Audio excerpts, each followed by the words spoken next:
This is the new T100. Okay. Probably seen it a lot on tour. It's the most played tour iron. You talked about how do you make something better. So how do we get a player that wants to play this but needs forgiveness? Gotcha. So we try to keep profile this way and then let Marnie put a lot of tech under the hood. Okay. Yeah, it looks very, very, very similar. Oh, that is nice. Yeah, our shaping, we try to be pretty consistent with Yeah. what we've learned from, what better golfers prefer. That sleek, streamlined shape, thinner top line. So you can see a little bit window-wise. You get a player that is kind of the opposite of you that flights it a little bit lower. Yeah, this would fly nice for... Again, we kind of talked about it weighs the same as yours. It's where do we move that center of gravity. So we're taking weight from that top line and moving it into the cavity. Well, it makes sense because most of my buddies just play recreational golf. They all want to play like a blade. I think it's like an old thing. They think that's what makes somebody good. But I always say, you're not going to hit them high enough. And that's what most people struggle with, is getting the ball to come up and out.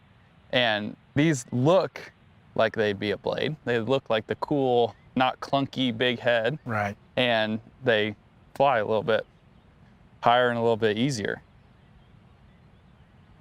Yeah, it's a true forged construction, like your muscleback, right? So yeah. In the short irons, we're using forged carbon steel, which you're very familiar with in your MBs. But in the mid and long irons, we're using a different forged material called SUP10. It's just like Japanese spring steel.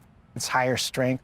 It allows us to carve out some material from the body. From saving that weight, we can then place that back into the super heavy, high-density tungsten that allows you to increase the MOI, which is gives you stability at impact, which everybody loves that. Yeah. That. I feel like that's what Titleist has always been the best at, is that stability at impact. There's no reaction of your hands really, unless you just thin it as bad as you can. But toe and heel is always harder to feel, which is good because that means it's not reacting that much when you do happen to miss hit it. I never miss hit though, so it might be a bad example.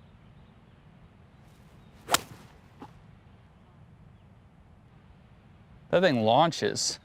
Yeah, so that was kind of a good example of what we saw in the 7, is the 7 was about 8 feet higher than yours.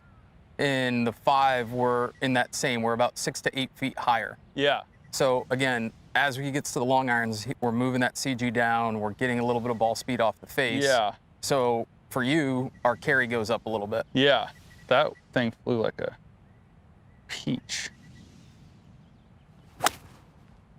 Yeah, and we have a few of other players who play musclebacks who might have one of these as a long iron. Yeah. Right? Just because it is forgiving.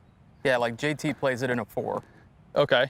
His first description, you get to Augusta and you get that downhill lie, You with a want that blade thing 4 up. iron, you kind of want that thing launching as high as possible. Yeah.